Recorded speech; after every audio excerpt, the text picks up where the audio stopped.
আজকের এই বিশাল সমাবেশের সংগ্রামী সভাপতি বীর মুক্তিযোদ্ধা আব্দুল সালাম, প্রধান অতিথি ঢাকার সিংহপুরুষ সাবেক মেয়র, সাবেক মন্ত্রী, গণমানুষের নেতা মির্জা আব্বাস, ডক্টর আব্দুল মঈন খান সহ জাতীয় নেতৃবৃন্দ, দক্ষিণ কৃষক দলের আহ্বায়ক হাজী কামাল হোসেন, মীর হাসান কামাল তাপস, হারুন শিকদার সহ কৃষক দলের যে সকল বন্ধুরা মিছিল সহকারে এসেছেন, সমবেত বন্ধুরা সবাইকে আন্তরিক সালাম, শুভেচ্ছা, অভিবাদন।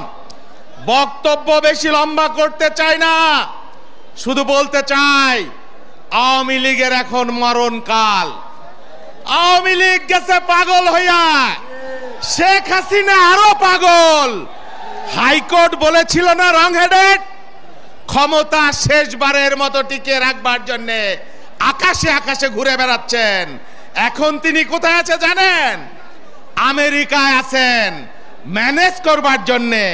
হাতে ধরে পায়ে ধরে সেলফি তুলে যে কোনো ভাবে ম্যানেজ করতে হবে। কয়দিন আগে ছিলেন দিল্লিতে, তার আগে গেছিলেন সাউথ আফ্রিকা। হুদাই কোনো কাম নাই, শুধু ম্যানেজ করবার চেষ্টা। দেশে বলেছেন তার সন্ডা পান্ডারা, আমরা দেশ দেখতাছি আপা, আপনি বিদেশকে ম্যানেজ করেন। সেই জন্য চেষ্টা চলছে, কোনো লাভ হবে না। দেশের মানুষ গর্জে উঠেছে, বিদেশিরা মুখ ফিরিয়ে নিয়েছে। আওয়ামী লীগের এখন মরণকাল।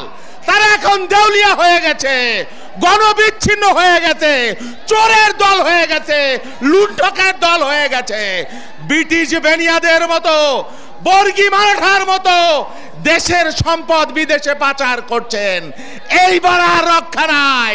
14 সাল আর 18 সাল বারবার ঘুঘু তুমি খেয়ে যাও ধান।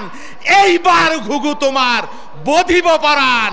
আর ক্ষমা হবে না, আর রক্ষা হবে না। আমরা লড়বো, আমরা বুক চিতিয়ে লড়বো। গণমানুষের অধিকার প্রতিষ্ঠা করব, গণতন্ত্র প্রতিষ্ঠা করব, খালেদা জিয়াকে মুক্ত করব, তারেক রহমানকে দেশে আনবো। তাছাড়া আমাদের মুক্তি নাই, হয় মৃত্যু না হয় বিজয়, এর মাঝামাঝি কোনো কিছু নাই। আল্লাহ হাফেজ। বাংলাদেশ জিন্দাবাদ। সবাইকে ধন্যবাদ।